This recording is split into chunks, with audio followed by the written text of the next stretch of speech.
नमस्कार दोस्तों, आज हम लाए हैं भारत का भूगोल geography question series 4 number.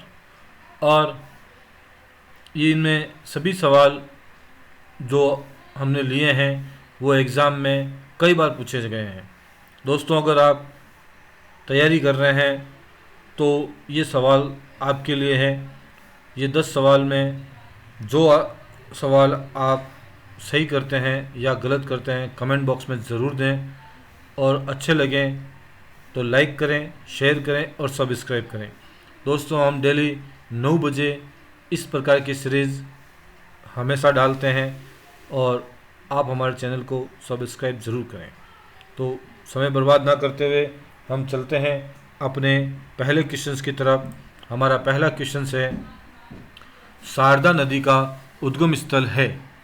Option A Milam हिमनद, ऑप्शन बी सियाचिन हिमनद, ऑप्शन सी गोमुख हिमनद, ऑप्शन डी यमुनोत्री हिमनद।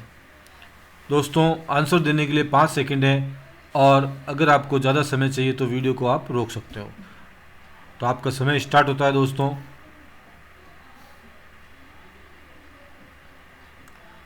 तो दोस्तों, इसका सही आंसर होगा मिलान हिमनद।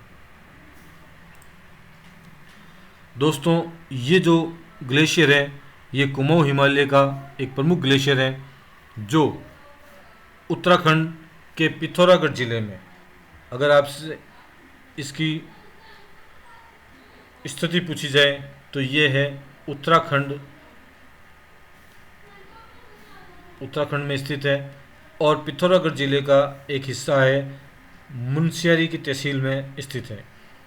दोस्तों, ये नंदा देवी से 15 किलोमीटर दूर है। नंदा देवी से 15 किलोमीटर दूर है, और इसकी लगभग ऊंचाई 5,500 मीटर से 3,870 मीटर तक है, और ये चौड़ाई में 37 किलोमीटर चौड़ाई में फैला हुआ है, और लंबाई में लगभग 16 किलोमीटर लंबाई में फैला हुआ है। तो दोस्तों, इस प्रकार इसका विवरण होगा। और अगले क्वेश्चंस की तरफ हम बढ़ते हैं। अगला क्वेश्चन है हमारा, सहस्त्रधारा जलप्रपात कहाँ है। Option A Dehradun, option B Mussoorie, option C Pantnagar, option D Srinagar. समय स्टार्ट। तो दोस्तों, इसका सही आंसर होगा ऑप्शन ए देहरादून। अच्छा, एक सहस्त्रधारा जलप्रपात मध्य प्रदेश में भी स्थित है, पर ऑप्शन में हमारे देहरादून है, तो देहरादून सही है। और अगर इसका गांव पूछा जाए तो राजपुर गांव में ये स्थित है। और नदी पूछी जाए तो अलकनंदा नदी पर ये स्थित है। अलकनंदा नदी पर ये बना हुआ है, जो गंगा की सहायक नदी है, या गंगा की उपनदी बोल सकते हैं हम इसको। अगले क्वेश्चन की तरफ बढ़ते हैं। अगला क्वेश्चन होगा हमारा, खैबर दर्रा कहाँ है। तिब्बत और सिक्किम के बीच, पाकिस्तान और अफगानिस्तान के बीच, चीन और अरुणाचल प्रदेश के बीच, हिमाचल प्रदेश और उत्तराखंड के बीच, या हिमाचल प्रदेश है। ऑप्शन, समय स्टार्ट हो गया। तो आंसर देने के लिए 5 सेकंड कंप्लीट होते हैं। तो इसका सही आंसर होगा ऑप्शन बी, पाकिस्तान और अफगानिस्तान के बीच। दोस्तों, ये जो खैबर दर्रा है उत्तरी पश्चिमी पाकिस्तान की सीमा और अफगानिस्तान के काबुलिस्तान मैदान के बीच हिंदू कुश के सफ़ेद कौ पर्वत श्रृंखला में स्थित है।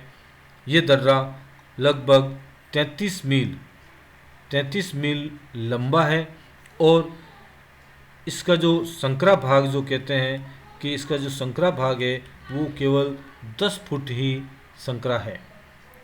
तो ये खैबर दर्रा पाकिस्तान और अफगानिस्तान के बीच आया हुआ है। तो अगले क्वेश्चन की तरफ हम बढ़ते हैं। अगला क्वेश्चन है हमारा,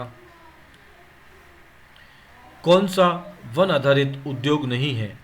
ऑप्शन ए सीमेंट उद्योग, ऑप्शन बी लौह उद्योग, ऑप्शन सी कागज़ उद्योग, ऑप्शन डी खेल सामग्री उद्योग। तो आंसर देने के लिए 5 सेकेंड दोस्तों कमेंट बॉक्स में आंसर ज़रूर दें और कितने सही किए हैं उसकी डिटेल ज़रूर डालें। तो इसका सही आंसर होगा ऑप्शन ए सीमेंट उद्योग। दोस्तों सीमेंट उद्योग में हमारे जो भारत का प्रथम राज्य है, या हम कह सकते हैं प्रथम उत्पादक राज्य होगा राजस्थान। राजस्थान में सीमेंट उद्योग सबसे ज़्यादा उत्पादन होता है। और यदि पहला सीमेंट का उत्पादन कारखाना पूछा जाए तो 1904 में पहला कारखाना स्थापित हुआ था, जो चेन्नई में स्थापित किया गया था, लेकिन ये असफल रहा। इसके बाद 1914 में गुजरात के पोरबंदर इलाके में ये लगाया गया, जो सफल रहा। तो इस प्रकार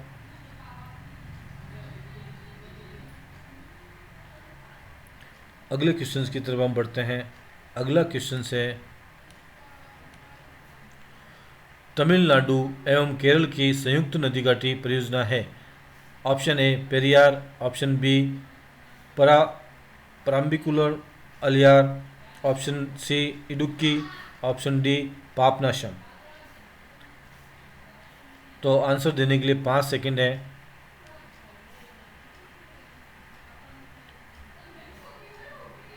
तो दोस्तों इसका सही आंसर होगा ऑप्शन बी पराम्बिकुलम अलियार। ये परियोजना केरल और तमिलनाडु की संयुक्त परियोजना है। और इसमें जो अन्नामलई पहाड़ी है, अन्नामलई पहाड़ी की 6 नदियाँ, कितनी नदियाँ? 6 नदियाँ।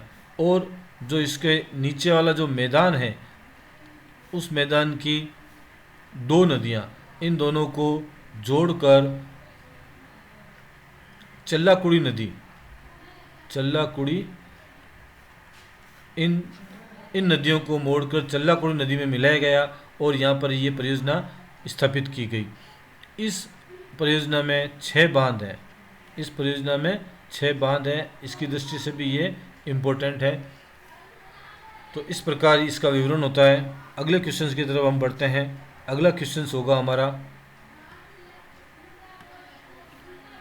कुल भौगोलिक क्षेत्र के रूप में सर्वाधिक वन क्षेत्र वाला राज्य है। अरुणाचल प्रदेश, मणिपुर, मिजोरम और नागालैंड। आंसर देने के लिए 5 सेकंड है।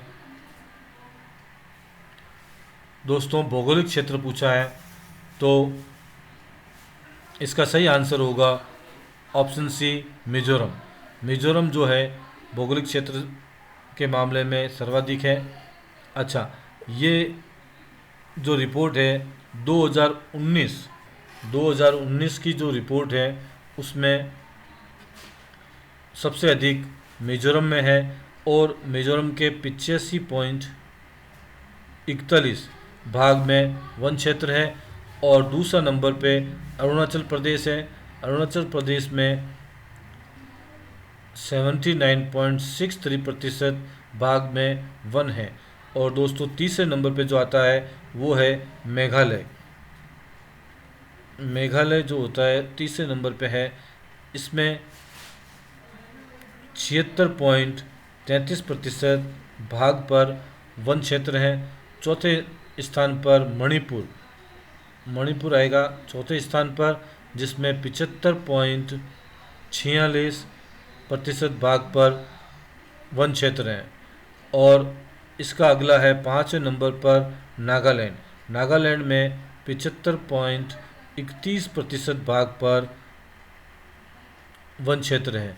अब अगर क्षेत्रफल की दृष्टि से पूछा जाए तो वन क्षेत्र ज़्यादा कहाँ है क्षेत्रफल की दृष्टि में? सबसे ज़्यादा मध्य प्रदेश में है। तो ये भी आपका इम्पोर्टेंट क्वेश्चन है। मध्य प्रदेश में क्षेत्रफल की दृष्टि से सबसे ज़्यादा वन है। तो इस प्रकार हमारा ये क्वेश्चंस कंप्लीट होता है। तो अगले क्वेश्चंस की तरफ हम बढ़ते हैं। अगला क्वेश्चन है हमारा निम्नलिखित में से किस राज्य में राष्ट्रीय राजमार्गों की सर्वाधिक लंबाई पाई जाती है? लंबाई किस जगह पाई जाती है? तो आंसर देने के लिए 5 सेकंड है, समय होता है स्टार्ट। तो दोस्तों इसका सही आंसर होगा उत्तर प्रदेश। उत्तर प्रदेश में राजमार्गों की सर्वाधिक लंबाई पाई जाती है और ये लगभग 8,483 किलोमीटर है। इसमें इसकी लंबाई राष्ट्रमार्ग की 8,483 किलोमीटर है। और दूसरे स्थान पर राजस्थान आता है। दूसरे स्थान पर राजस्थान है जिसमें 7,906 किलोमीटर तक राष्ट्रीय राजमार्ग फैले हुए हैं।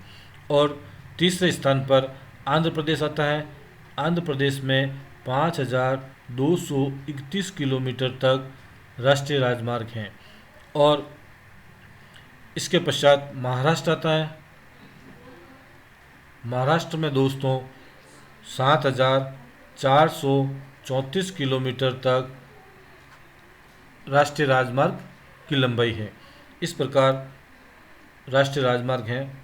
अगले क्वेश्चन की तरफ हम बढ़ते हैं। अगला क्वेश्चन,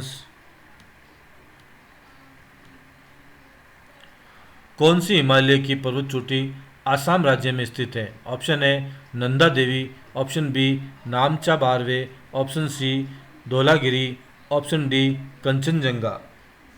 आंसर देने के लिए 5 सेकंड है, आपका समय होता है स्टार्ट। तो दोस्तों इसका सही आंसर होगा ऑप्शन बी नामचा बारवे। नामचा बारवे जो है असम राज्य में स्थित है। और हम यदि दूसरे ऑप्शन की बात करें तो दूसरे ऑप्शन के अंदर सबसे पहला नंदा देवी जो है उत्तराखंड के अंदर है, उत्तराखंड या उत्तरांचल बोल सकते हैं हम।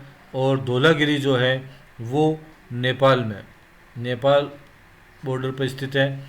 और कंचनजंगा जो है सिक्किम राज्य में, ये भी नेपाल बॉर्डर पर है, सिक्किम और नेपाल के बीच में स्थित है। तो जो हमारा आंसर होगा वो है नामचा बारवे। अगले क्वेश्चन की तरफ हम बढ़ते हैं। अगला क्वेश्चन होगा हमारा,